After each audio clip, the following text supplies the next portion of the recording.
अगर आप share market में इंटरेस्ट रखते हो तो आपने काफ़ी बार एफपीओ के बारे में, राइट शेयर के बारे में सुना हुआ होगा।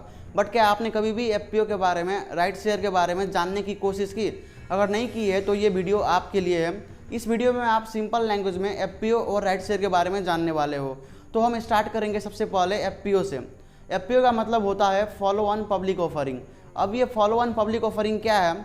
लेट से एक कंपनी है XYZ होटल लिमिटेड, जिसने ऑलरेडी आईपीओ इश्यू करके, जिसने ऑलरेडी आईपीओ सेल करके पब्लिक से फंड रेज किया है। बट अगर वही कंपनी फिर से पब्लिक को शेयर सेल करती है तो उसे हम एफपीओ बोलेंगे।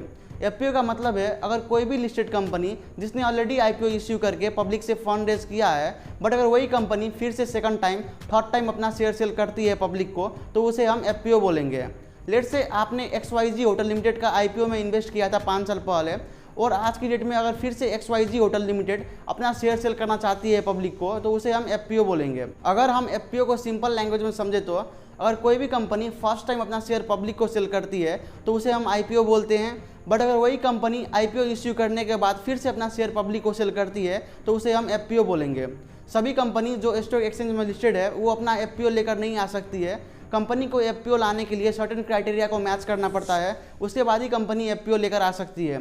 और वो क्राइटेरिया आप स्क्रीन पर देख सकते हो। हम लोग इसके बारे में डिटेल में आने वाले वीडियो में डिस्कस करेंगे। अगर हम एफपीओ को आईपीओ से कंपेयर करें तो एफपीओ एक्सपेंसिव होता है आईपीओ के कंपेरिजन में, क्योंकि एफपीओ का इश्यू प्राइस ज़्यादा होता है आईपीओ के कंपेरिजन में। अगर आपको XYZ होटल लिमिटेड का आईपीओ 100 रुपीज़ में इश्यू हुआ था 5 साल पहले, और आज की डेट में XYZ होटल लिमिटेड का मार्केट प्राइस है 1000 रुपीज़, तो आपको मार्केट प्राइस से डिस्काउंटेड प्राइस में XYZ होटल लिमिटेड का एफपीओ ऑफर होगा।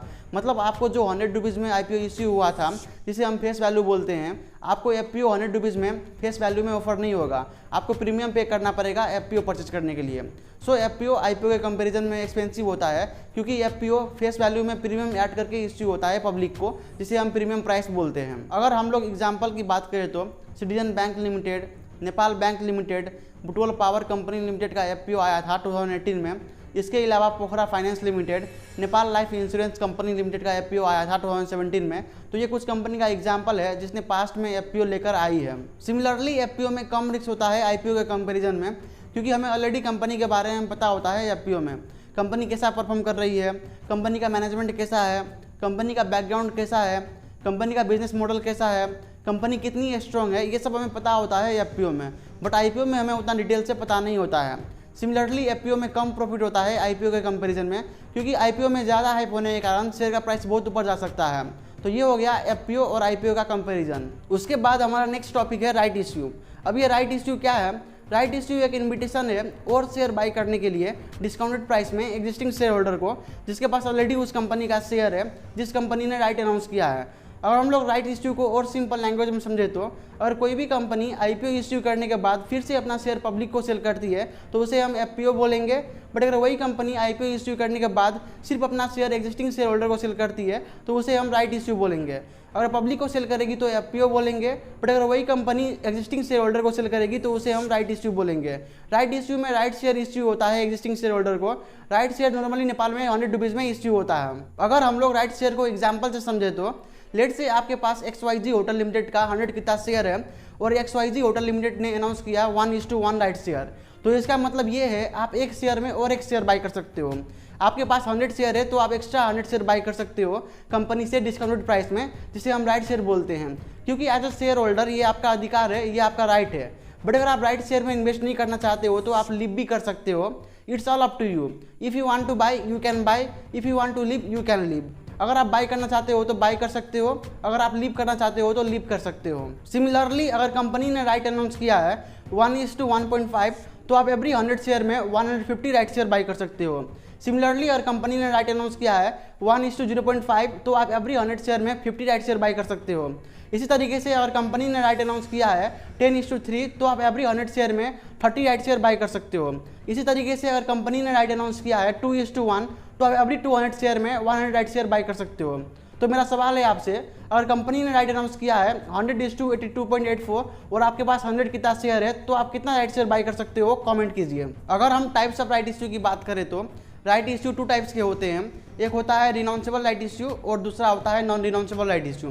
रिनाउंसेबल राइट इश्यू में आप अपना राइट शेयर ट्रांसफर कर सकते हो, सेल कर सकते हो दूसरे इन्वेस्टर को अगर आप राइट शेयर बाई नहीं करना चाहते हो तो, या आप लीव भी कर सकते हो। But non renounceable right issue में आप अपना राइट शेयर ट्रांसफर नहीं कर सकते हो, सेल नहीं कर सकते हो दूसरे इन्वेस्टर को। आप या तो राइट शेयर बाई कर सकते हो या लीव कर सकते हो। अगर हम लोग एग्जाम्पल से समझे तो लेट से XYZ होटल लिमिटेड ने अनाउंस किया 1:0.5 राइट शेयर और आपके पास 100 कितना शेयर है तो आप 50 राइट शेयर बाय कर सकते हो। अगर आप 50 राइट शेयर बाय नहीं करना चाहते हो तो आप अपना राइट शेयर ट्रांसफर भी कर सकते हो, सेल भी कर सकते हो दूसरे इन्वेस्टर को, जिसे हम रिनाउंसेबल राइट इश्यू बोलते हैं। बट अगर आप अपना राइट शेयर ट्रांसफर नहीं कर सकते हो दूसरे इन्वेस्टर को, आप या तो राइट शेयर बाय कर सकते हो या लीव कर सकते हो, तो उसे हम नॉन रिनाउंसेबल राइट इश्यू बोलते हैं। रिनाउंसेबल राइट इश्यू में आप अपना राइट शेयर ट्रांसफर कर सकते हो दूसरे इन्वेस्टर को, but non renounceable right issue में आप अपना राइट शेयर ट्रांसफर नहीं कर सकते हो दूसरे इन्वेस्टर को। और आज की डेट में नेपाल में non renounceable right issue practice हो रहा है। आप या तो राइट शेयर बाय कर सकते हो या लीव कर सकते हो, आप अपना राइट शेयर ट्रांसफर नहीं कर सकते हो दूसरे इन्वेस्टर को। अगर कंपनी ने राइट शेयर इश्यू किया है बट कंपनी का राइट शेयर फुल्ली सब्सक्राइब नहीं हुआ है तो उसके बाद कंपनी अपना रिमेनिंग राइट शेयर ऑक्शन करके सेल कर सकती है मर्चेंट बैंक की हेल्प से। अगर हम लोग एग्जांपल की बात करें तो Nepal finance limited, Shikhar insurance company limited, IME general insurance limited, Excel development bank, नोएनी डेवलपमेंट बैंक का राइट शेयर आया था।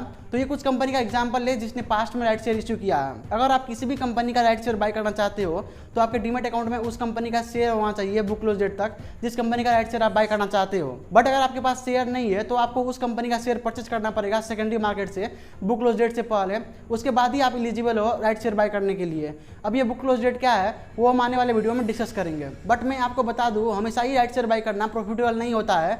आपको किसी भी कंपनी का राइट शेयर बाय करने से पहले उस कंपनी के बारे में रिसर्च करना पड़ता है और कभी कभी राइट शेयर को लीव भी करना पड़ सकता है और अपना एग्जिस्टिंग शेयर जो आपके पास है उसे सेल भी करना पड़ सकता है मार्केट कंडीशन देखते हुए। सो ये सब आइडेंटिफाई करने के लिए आपके पास प्रैक्टिकल नॉलेज होना चाहिए और इसके साथ साथ आपको कंपनी के बारे में रिसर्च करना भी आना चाहिए।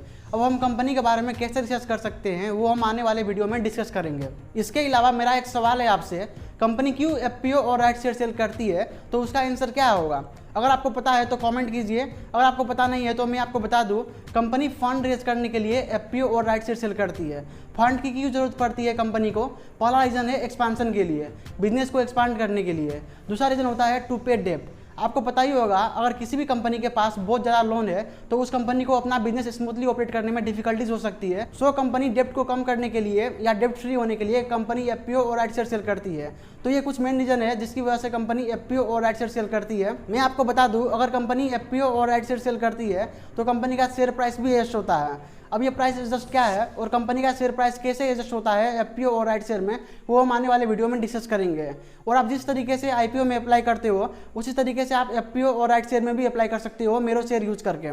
बट अगर आपके पास उस कंपनी का शेयर नहीं है जिस कंपनी का राइट शेयर आप बाय करना चाहते हो तो आपको राइट शेयर अप्लाई का ऑप्शन शो नहीं होगा जब राइट शेयर ओपन होगा। और अगर आपके डीमैट अकाउंट में उस कंपनी का शेयर है जिस कंपनी का राइट शेयर आप बाय करना चाहते हो तो आपको राइट शेयर अप्लाई का ऑप्शन शो होगा।